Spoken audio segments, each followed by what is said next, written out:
Hello and welcome to the Wicked Things podcast. Haven, the story of lightning is one of the few story series created specifically for younger listeners. This is a fast-paced story full of magic, conspiracy, fantasy, talking animals, and exploration of a primeval world that awaits the listener. We hope you enjoy. Robert was the first to reach his destination. However, he was emotionally unprepared for what awaited him there. The wolves had destroyed the camp, no doubt under Shadow's orders. He approached with caution, as he was suspicious that wolves remained behind to catch survivors, or worse. He entered the camp from the side closest to the beach. This placed him opposite the command tent that contained the radio. This put him close to the supply tent, which worked for him, as he hoped to arm himself against the wolves. Robert pulled the flap of the supply tent open. A look of disbelief held firm on his face as he discovered the remains of the broken boxes and crates that once held the expedition team's supplies. Robert sighed loudly. They destroyed everything. He sifted through the debris, looking for anything he could salvage. Beneath the piles, he found a familiar shape and smiled, withdrawing a sheep's hoof 12-inch knife. Robert stood to better examine the knife. He was happy. The knife should serve him well in the conflict to come. He had not eaten in some time, and his stomach grumbled loudly. Robert spotted the shredded tent that used to be the cook's tent. Hope they left something. He held the knife at the ready as he crossed the camp to the cook's tent. Halfway to the tent, a sound from the woods startled him near the commander's tent. Robert studied the area for a long time before continuing to the cook's tent. He was not foolish. It's never just the wind. He threw open the cook's tent flap, and the sensation of disappointment took hold of Robert once again. The interior matched the walls of the tent. Almost nothing remained. Water containers knocked over or punctured, with their contents long passed on to the earth below. They tore apart the once massive sacks of food, and the contents lay strewn about the floor. They had consumed most of the food. What remained was hardly scraps. Robert's focus and disappointment held his attention on the tent's interior. This poor choice did not allow him to see the creeping form moving from beyond the fire. The approaching wolf was a tracking expert that knew exactly how to find the best angle for an attack. Robert found 2 apples and smiled. He made the remains of a burlap sack into a pouch to hold the apples. As he stood, he discovered a single metal canteen that remained unmolested and seized it. Robert left the cook's tent and walked directly to the command tent. He pulled the antenna tops from his pocket and cleaned it. He carefully examined the threads inside it that held it onto the antenna. Robert walked, stopping outside the command tent to attach the top before entering. The wolf entered the tent to determine what the human had done inside. It sniffed inside and looked through the remains. It left the tent a moment later, happy to see the man had only taken the apples. Robert finished outside the command tent and threw back the tent flap. He immediately fell to his knee as his deepest fear laid scattered across the command tent's floor. The wolves had torn apart the men who he had arrived with and served with for the past few years. They had piled the remains of the 6 men, 3 of which were soldiers, inside, atop the expedition commander's bed. The blood from their broken bodies slowly pooled on and below the mattress. Most of their internal organs had tumbled below the mattress. Robert was pulled from his stupor, hearing static from the radio. He was in shock it still worked. He rushed to the box and cranked its generator to charge the battery. After several turns of the handle, the radio's volume rose quickly. Wolf moved silently out of the cook's tent and to the command tent. It bared its fangs as part of its approach. It found Robert's scent causing him to salivate at the thoughts of eating this man. Robert placed the headphones on his head and opened the operator's book on the nearby stand. He flipped frantically through the book, looking for the entry that would give him the signal strength and channels used by the ship to stay in contact with the doomed expedition team. Robert's face filled with excitement as he found the entry he needed. He set his knife down and lifted the book into better light. He dialed in the signal strength and looked around, making sure he was alone. He then set the radio to the listed channel and looked over his shoulder, still ensuring that he was alone. The radio crackled again, and he could hear part of a human voice. He closed his eyes to focus his senses on hearing as he adjusted the knobs and dials to better sync up the reception. Hello, can you hear me? He yelled into the microphone. Robert's shifting of focus did not allow him to notice the beastly wolf standing in the tent opening. The massive black and brown wolf released a blood-curdling growl. This pulled Robert's attention back to the moment. He grabbed his knife and was on his feet in a flash of movement.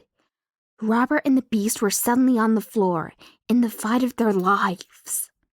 Slick and Slicker were next to arrive at their destination, thanks in part to a brief encounter with Scout, who told them that Shadow and the wolves had moved their hostages. Scout told them they stopped near the Animal Council's chambers. They quietly approached the sacred redwood as they could hear the sounds of many voices.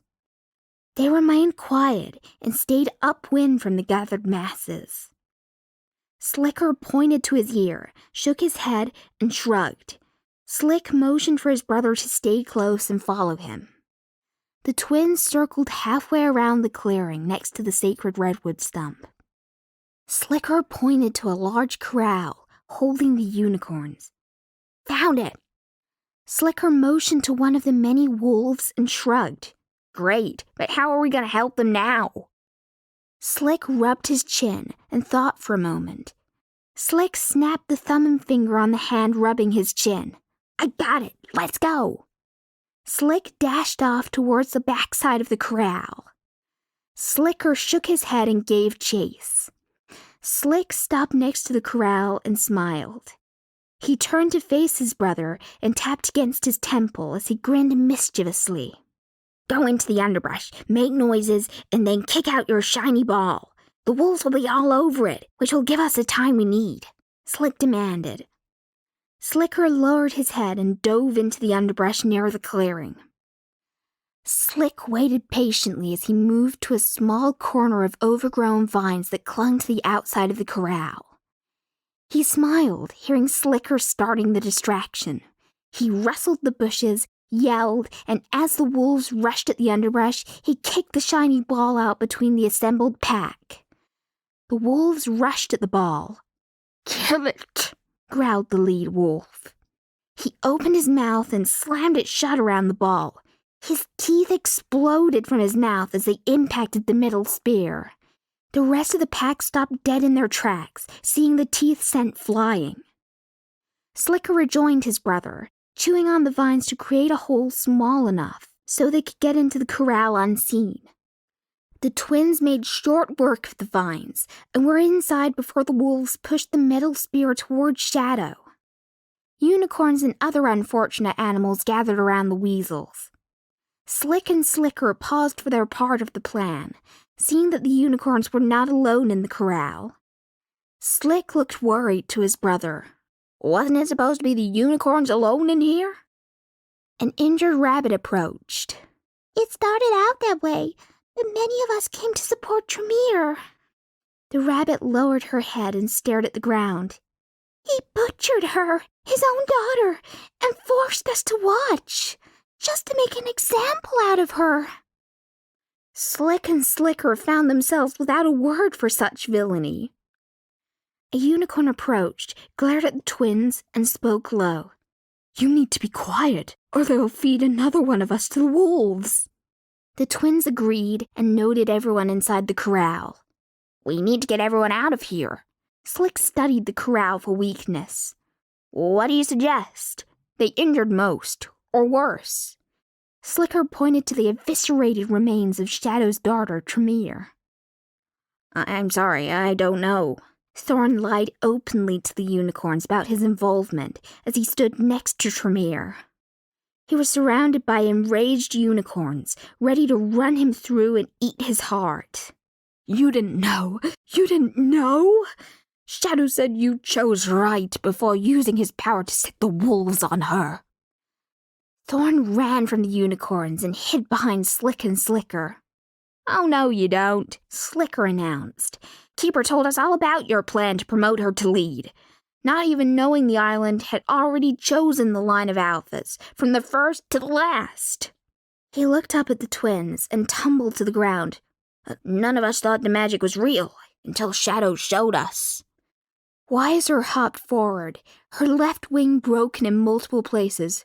You lied to us, Thorn. From the beginning, you told us magic was fake. You told us we should select the unicorn's next alpha, not them. You told us it was in our best interest to make them accountable to us. You then brainwashed Tremere into believing your nonsense. Wiser spoke in uncharacterized anger and rage. Now look what you've done. She motioned to Tremere's lifeless body. So then you find yourself at the wolf's teeth, and then what do you do? She demanded. Thorn's guilt was obvious in his every action and refusal to make eye contact. For once, take responsibility for your choices. Quit making the rest of the world carry your burden. She lifted him by the throat, clenched tightly in her talons. Slick and Slicker shrugged. Dude, you're so on your own. If this is all true, you need to live with your poor decisions. The injured rabbit motioned for everyone to be quiet as she pointed at the wolves. Shadow looked down at the wolves. What? We found this. The wolf pushed the metal ball toward Shadow's hoof. He examined it and snarled. His eyes turned to the corral. The twins are here. Find them. Kill them. The wolves flooded into the corral, bringing more pain and injury in their wake. Striper was close enough to the sacred redwood stump she could hear Shadow's demand of the wolves. Good luck, guys. Keep moving. Lightning and Keeper will be here soon.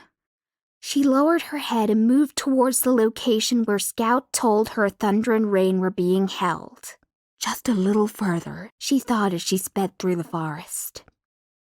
Striper exploded out of the forest and rushed along the shoreline.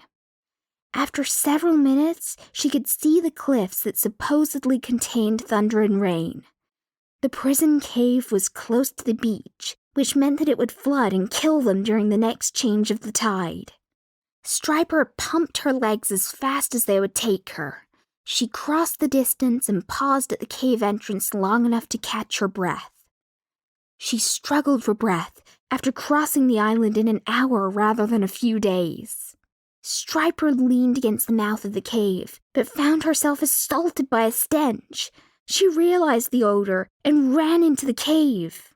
No! God, no! She fell to her knees upon entering and seeing what she had fought so hard to stop from happening. Wasn't that terrific? I can hardly wait for the next episode. This is the Wicked Things podcast signing off. Until next time, goodbye.